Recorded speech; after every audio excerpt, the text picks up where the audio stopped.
Have you ever found yourself saying, I'll start working out, as soon as I get that perfect set of weights or that brand new machine everyone's talking about? We've all been there. Well, today we are going to tear that excuse to shreds. Let's really get into why a lack of equipment is not the real problem holding you back. Okay, let's just start with a really hard truth here.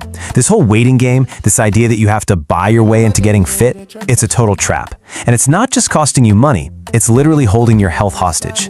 The real issue isn't what's missing from your home, it's a story you've been telling yourself.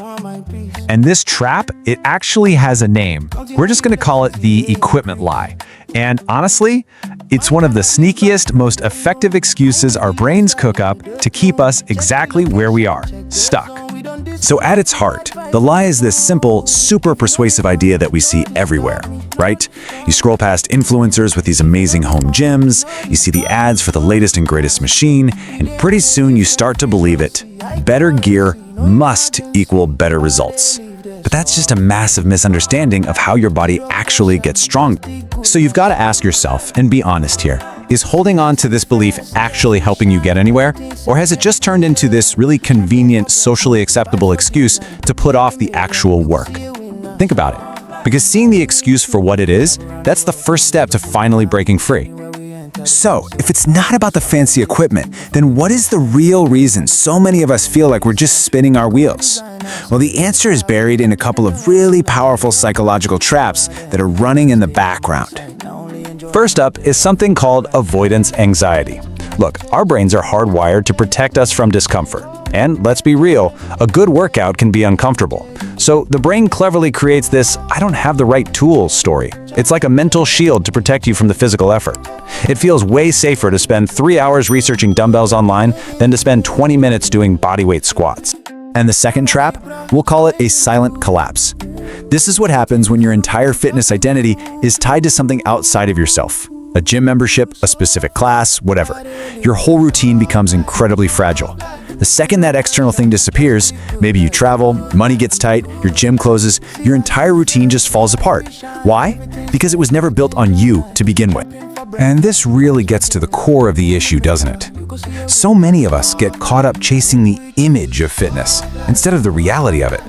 It becomes about signaling to others, hey, look at my gym membership, my fancy gear.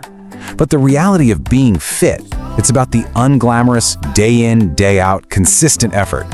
It's about just doing the work, even when nobody's watching. Okay, so that's the problem. It's a bit of a psychological maze. But here's the really good news. There is a clear, simple path out of it. Let's talk about the solution. We're going to break this down into a really simple 3-step game plan. We'll start by looking at your environment differently, then at your own body, and finally at your identity. This is how you build a fitness routine that is literally collapse-proof. All right, let's get super practical. Step 1 is the household inventory. Seriously, I want you to look around you right now. You don't have a lack of equipment. You have a house full of it. That gallon jug of water, that's an 8-pound dumbbell. A backpack stuffed with books? Boom, you've got a weighted vest. A simple towel can be used for incredible resistance exercises. And any chair in your house is now a workout bench for dips, step-ups, you name it. Now listen, this is the most important part. This is not just some cute workout hack. When you pick up that water jug and you do a set of curls, you are actually performing an act of emotional regulation. You're sending a powerful message straight to your brain that says, I am in control.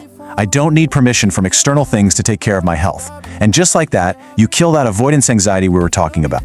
Okay, step 2 is a huge mental shift. You need to start seeing gravity as your number 1 tool. You already own the 2 greatest pieces of workout equipment in the world, and they're always with you, the floor and a chair. That's it. Mastering your own body weight against the constant pull of gravity is the real foundation of unbreakable strength. And that leads us to the final and by far the most powerful step. This isn't just another step in the plan, it's a whole new identity. You are the gym. This is the mindset that makes all the difference. So the final piece is the identity shift. For years, maybe your whole life, you've been telling yourself a story, I need to go to a gym to get fit. It is time to throw that entire story in the trash and replace it with something so much better. This is it. This is the whole thing right here. When you truly, deeply believe that you are the gym, nothing can stop you. Your body is the machine. Your home is the weight room. Your health is no longer tied to a place you go, but to the person you are. So I'm going to leave you with this one question. I want you to look around whatever room you're in right now. Forget about what you don't have. What is one thing, just one, that you can use to start today? That backpack? A chair? A towel? Even just the floor itself? The power is right there. It's your choice. Hey, if this explainer helped you see things a little differently and you want more psychology-based strategies to upgrade your mindset, then make sure you hit that